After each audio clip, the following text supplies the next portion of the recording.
everyone. Thanks for joining us for this challenge series called Heroes and Villains. In this series, we're looking at lesser known people in the Bible who made an impact on the world in either a positive or a negative way. The foundation verse for this series, Micah 6:8, which says, "He has shown you, O man, what is good. And what does the Lord require of you? To act justly, to love mercy, and to walk humbly with your God." So we're going to look at 12 different characters in this series. The first 4 who act justly or are very evil. The second 4, they love mercy or they take revenge. And the final 4 will choose to either walk humbly with God or they'll be consumed with pride. Our goal in this series is to learn through their examples, both good and bad, how to be a better disciple of Jesus.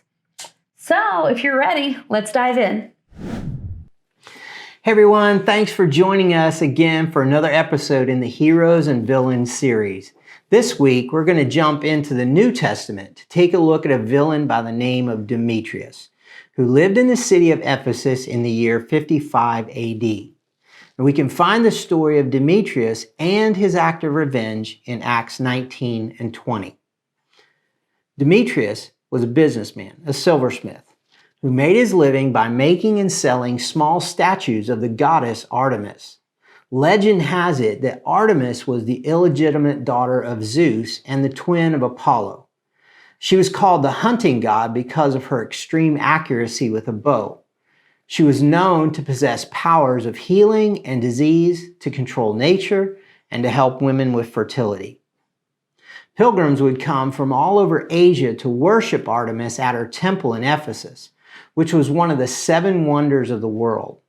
Now, while in the city, it was said that if you purchased one of these small statues, you could worship Artemis and receive from her powers wherever you lived. So Demetrius and his fellow craftsmen made a good living off of selling these statues.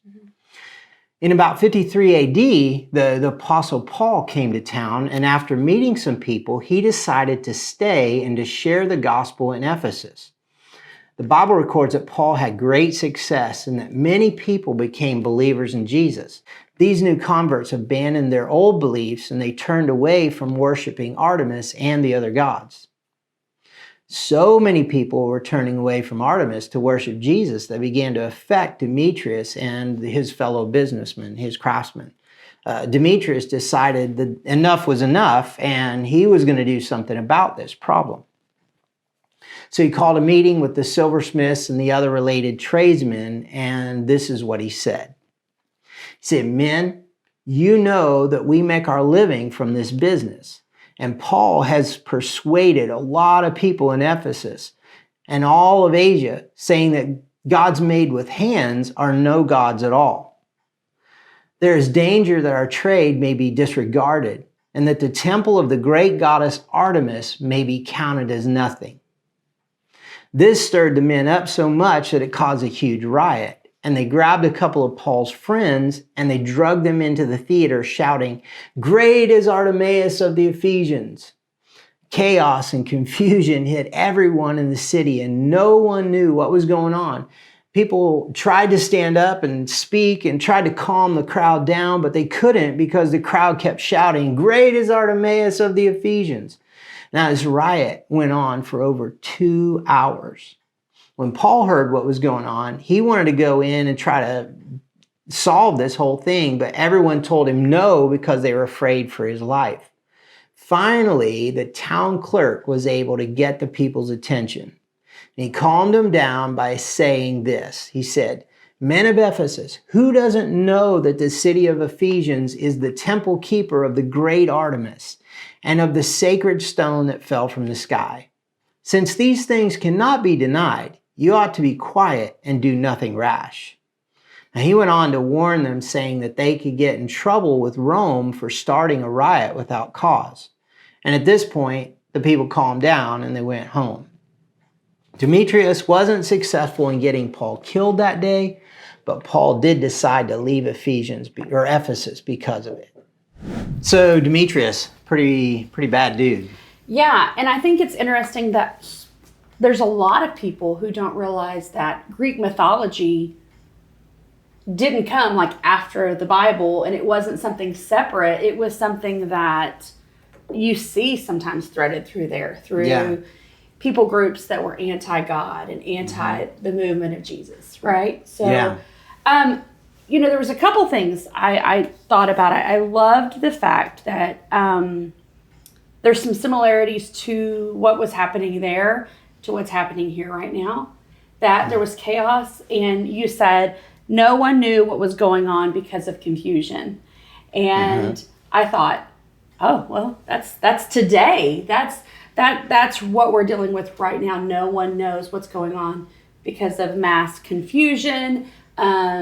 Media saying this, media saying that. Nothing. We don't have any answers. No one's allowed to ask questions. People ask questions and they get censored. And I'm thinking, oh wow, well that was also in Acts. So here we go. Yeah. I think there was two, besides the fact that Greek mythology was obviously something that was happening then, and the confusion piece, there was two big pieces that I think we can take away. Number one, we all get really defensive when we feel threatened. Yeah. And I think that if you dive deep into that, we feel threatened when we're not fully confident in what we believe.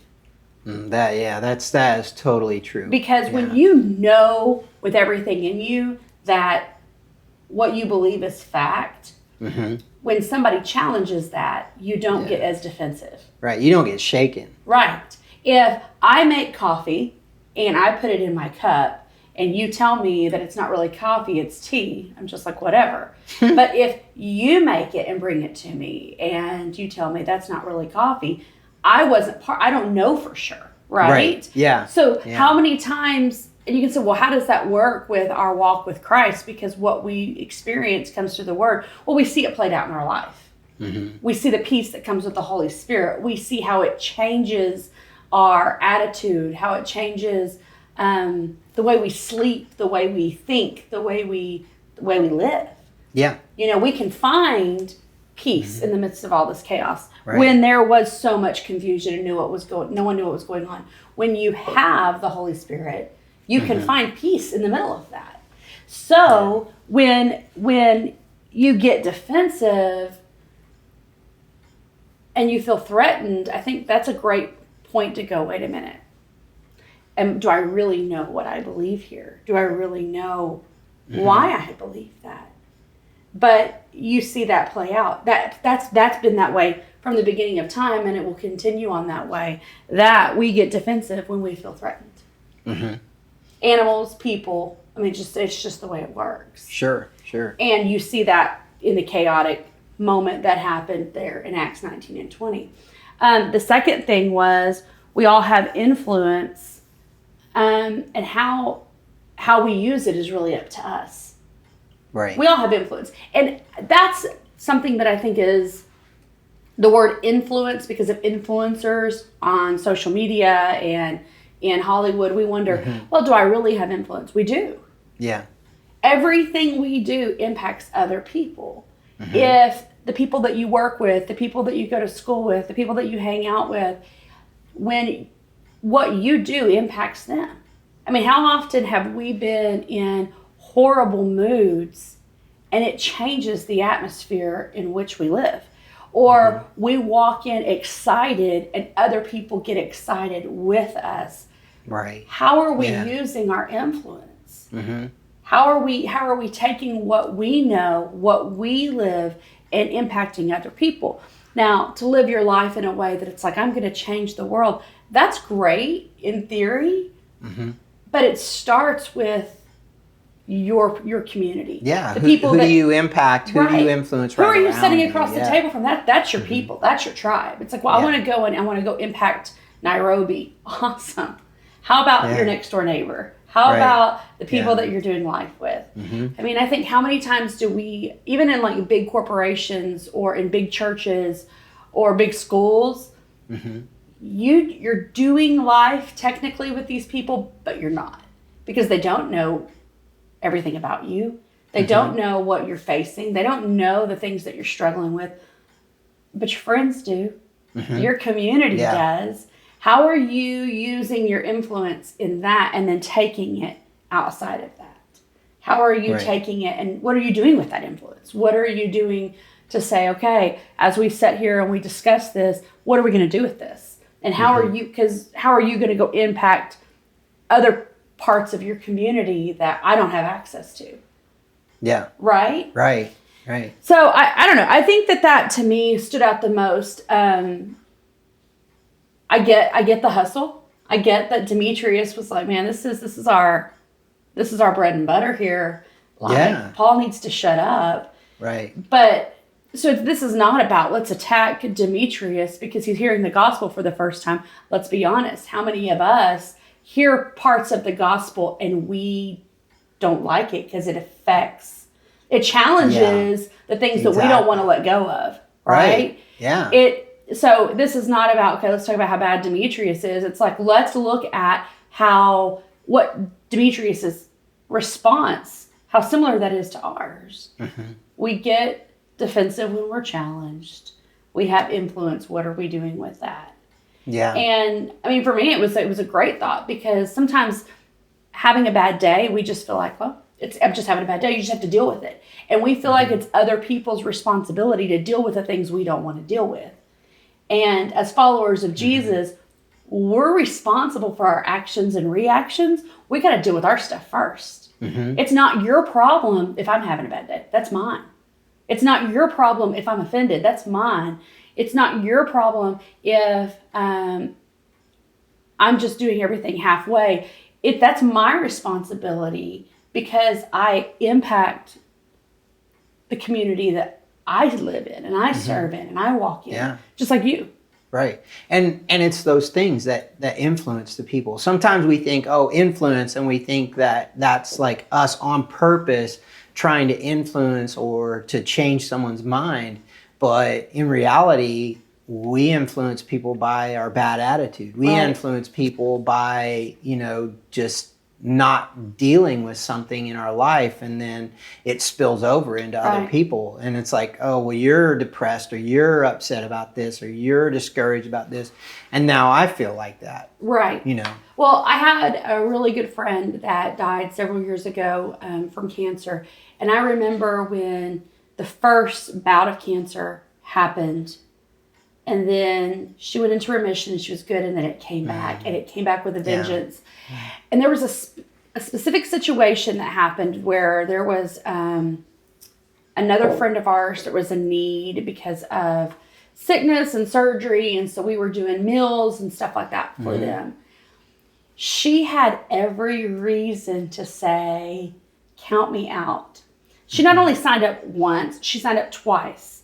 Wow. Went and got groceries, didn't order food, she made food. And because this family had specific dietary issues. Right. And she made this food and then took it over there, weak from chemo and radiation, tired, fighting for her life, died just a few months after. And I remember thinking in that moment, just to be honest, I am so busy. Can I just order something and have it delivered? Can I just send them a gift card? Can I do you? And then when my friend did this, it impacted me because she had every reason not to, and yet she did. And that influence has stuck with me all these years later, going, what's my excuses that I'm making here?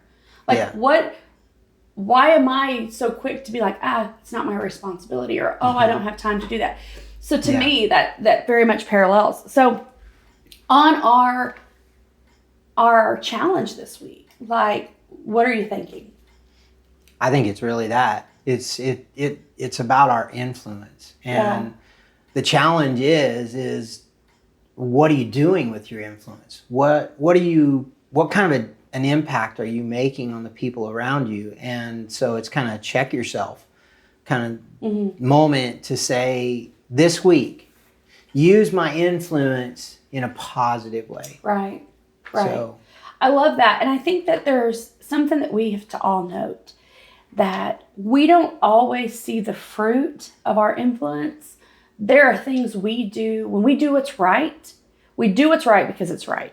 We help others because it's right, not for a photo op, not for a social media post, but because it's the right thing to do. And there will be things in your life that when you do what's right, when you do what God's put on your heart, you may not ever hear a thank you. You might not ever see the impact of that. But you have to know that it is trickling down and it's changing lives along the way. And I believe someday when we get to heaven, we're going to get to hear about how this chain reaction of us just choosing to do the right thing, choosing to be a positive influence, choosing to make a difference in someone else's life. I think that's amazing. Yeah. Well, there you go. Yeah. So this week, go be a good influence. We love you guys. Thank you for joining us again, and we hope to see you again next week. Absolutely.